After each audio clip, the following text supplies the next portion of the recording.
আর জাতীয় পার্টি আমার দৃষ্টিতে হচ্ছে এরা কেঁচো, আর যদি অশ্লীল ভাবে বলতে হয় হেজড়া পার্টি।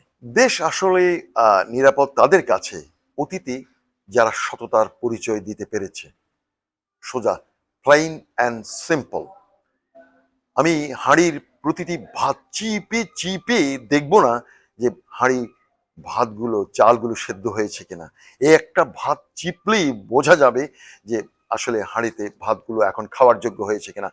অতীতে যদি এমন কোনো দল বা দলের কোনো অংশ এই দেশে তারা কিছু দিয়ে যেতে পেরেছে, এইরকম সততা যদি কোনো দল যদি প্রমাণ করেছে অতীতে, তাদের কাছে আমার জন্মদেশের লোকগুলো নিরাপদ থাকবে বলে আমি মনে করি।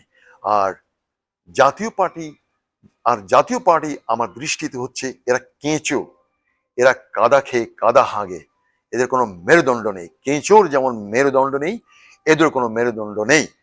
আর যদি অশ্লীল ভাবে বলতে হয় হেজড়া পার্টি, জাতীয় হেজড়া পার্টি অর্থাৎ জাতীয় party. That's all. They should not come to power, they should not even, রাজনীতির র তাদের উচ্চারণ করা উচিত না। যেভাবে আছে ঠিক সেভাবেই থাকুক। যেভাবে গোলাম ছিল আওয়ামী লীগের, সেই গোলাম গোলামের স্থানেই থাকুক। গোলাম যেন জাতীয় রাজনীতিতে কখনো আবার আবির্ভাব ঘটাতে না পারে। এটা হচ্ছে কেঁচো। আবারও বলছি, কেঁচোর যেমন মেরুদণ্ড নেই, এই জাতীয় পার্টিরও কোনো মেরুদণ্ড নেই।